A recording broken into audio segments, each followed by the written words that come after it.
Hello guys! For today's vlog ay lalabas kami at kakain kami sa restaurant. So, papunta na kami guys, maghanap ng kainan namin guys.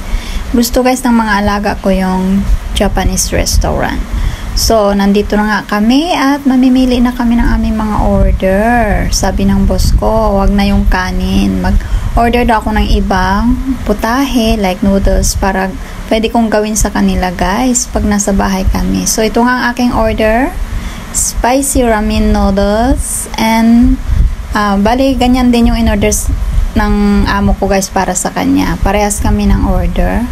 Ito naman guys sa alaga kong lalaki.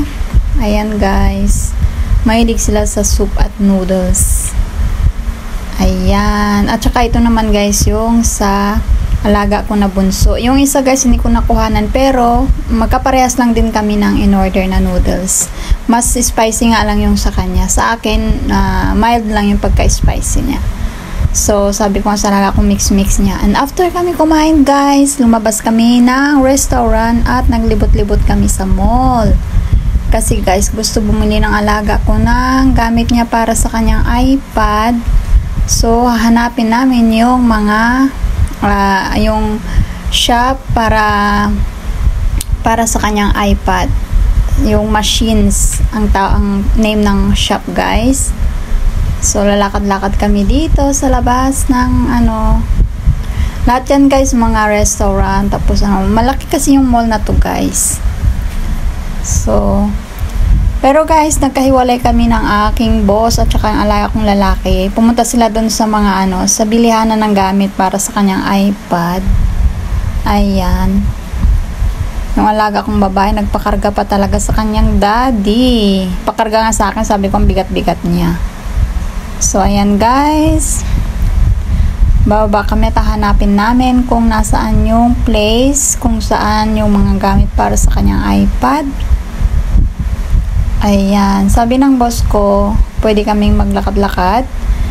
At sila naman, pwede naman silang maglakad-lakad ng alaga kong lalaki. So, girls to girls, boys to boys naman ngayon, guys. Dito kami napunta sa mga pang girls, of course, mga pang makeup. Ang dami-daming pagpipilian, guys. Mga perfume, lahat-lahat ng pampabeauty nandito guys. Pero guys, yung price is very very mahal. Lalo-lalo na yung mga perfume, ayun, mga lipstick, lip tint. Ayan. Maganda kasing quality nito guys, kaya mahal. Kaso nga guys, nandito lang kami maglibot-libot, tingin-tingin lang. Bali yung alaga ko guys, gusto niyang bumili kaso naubusan na siya ng pera. So sabi niya sa akin, magwo-working student na lang daw siya para may maipon siya pambili niya ng kanyang kolorete. Ayan, sabi ko, good girl, good job naman kung gusto mo talagang maghanap ng sarili mong pera. Maganda rin naman yan para matuto ka, sabi ko sa kanya. So guys, ayan, nagtingin-tingin kami guys. Magaganda talaga yung mga neto. Mahilig lang talaga ako neto guys kaso hindi ako marunong mag-makeup. Pero yung alaga ko guys, napakagaling niya magkolorete sa sarili niya. Bali, siya na lang naglalagay-lagay ng makeup sa kanyang mukha. 15 pa lang yun pero magaling na siya mag-makeup. Mukhang dalaga na nga siyang, dalagang-dalaga na nga siyang tingnan eh. Mayroon na nga siyang jewa eh. So, ito guys, yung mga sponge para sa ating face. Ayan. Gusto ko rin sanang bumili guys. Kaso isa rin akong walang pera. Kaya ayan. Titingin-tilin na lang din kami. Ayan, di ko alam na ganyan ang panangyari sa camera ko. Akala ko, nakatuwad na pala yung camera ko guys. Pasensya na, nahilo ba kayo guys? Ang kulit kasi nung alaga ko niyan. Ayan. Tapos pagkatapos naman namin dito guys, sa loob netong shop na to, nagtingin-tingin na kami ng mga pang makeup, pang lipstick. Ayan, lumabas din kami guys. Ayan. Ang dami dito mga shop. Mamahalin nga lang guys. Itong mall na to, mga bilihin dito sobrang mamahal.